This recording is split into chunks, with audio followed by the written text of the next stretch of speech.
ایک شخص کے پاس ایک تھیلی تھی جس میں وہ کچھ سکے ڈالتا رہتا ہے۔ جب اس کو ضرورت ہوگی تو وہ رقم اس کے کام آ جائے گی۔ جب وہ بوڑھا ہو گیا اور کام کاج کے قابل نہ رہا تو اس نے سوچا اب وہ موقع آ گیا ہے، اپنی جمع پونجی نکال لے۔ مگر جب اس نے اپنی تھیلی دیکھی تو اسے حیرت ہوئی کہ وہ جو ساری عمر یہ سوچ کر جمع کر رہا تھا وہ اس قابل نہ تھی، اس کی ضروریات کے لیے کافی ہوتی، کیونکہ اس تھیلی میں سوراخ تھا جو وہ ڈالتا اس میں اکثر وہ رقم اس سوراخ سے نکل جاتی۔ اس آدمی کی حالت کو دیکھے جس نے ساری عمر کی جمع پونجی عین ضرورت کے وقت نہیں ملی تو کیا حالت ہوئی ہوگی۔ اب تو وہ وقت نہیں رہا دوبارہ جمع کرنے کا۔ رب العزت نے ایک تھیلی دے کر ہم کو دنیا میں بھیج دیا، جاؤ جتنی نیکیاں جمع کر سکتے ہو کر لو، جب واپس آؤ گے تو جنت کا سودا کر لینا۔ مگر ہمارا حال بھی ایسا نہ ہو، سودے کا وقت آئے تو پتہ چلے ہماری تھیلی میں سوراخ تھا اور نیکی کے تمام سکے تو گر گئے ہیں۔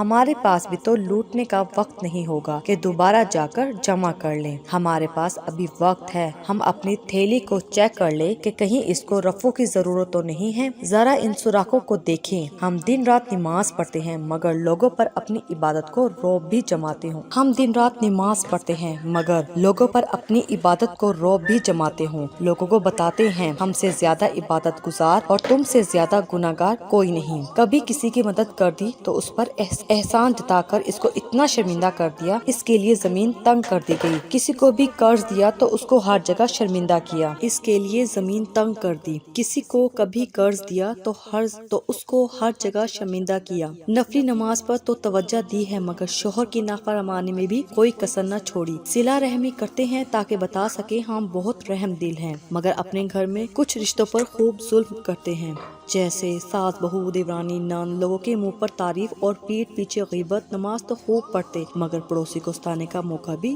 جانے نہیں دیتے۔ قرآن کی تلاوت تو روز کرتے ہیں مگر اس کے حکم کی نافرمانی بھی خوب کرتے ہیں۔ جھوٹ، خیانت، چوری، دھوکہ دہی، ملاوٹ، ناپ تول میں کمی، حرام اور ناجائز کام اور رشوت لیتے ہیں۔ ابھی وقت ہے، اپنی غلطی درست کر لیں تاکہ بعد میں پچھتانا نہ پڑے۔ ہمارے اس ویڈیو کو لائک کیجیے، شیئر کیجیے اور ہمارے اس چینل کو ضرور سبسکرائب کیجیے۔ شکریہ۔